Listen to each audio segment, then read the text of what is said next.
Ek praat vandag met Sunay Prens, Hoërskool Strand se eerste span netbalkaptein.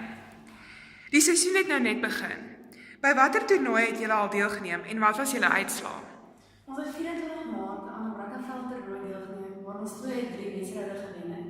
Ons is baie tevrede want dit is die eerste keer wat ons saam as 'n span in 'n wedstryd speel.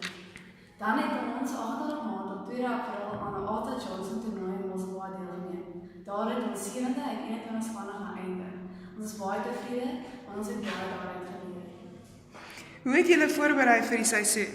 Ons oefen 'n uur en 'n half 3 keer per week waar ons aan baanspel, vaardighede en fiksheid beoefen. Wat is julle doelwitte vir die jaar? Om elke oomblik van netbal te geniet en natuurlik elke wedstryd te wen. Het jy vertrou in jou span? Ek het nommer 10% vertrou in my span. Waarna sien jy die meeste uit in die jaar se netbalprogram? Om natuurlik inderskille te wen.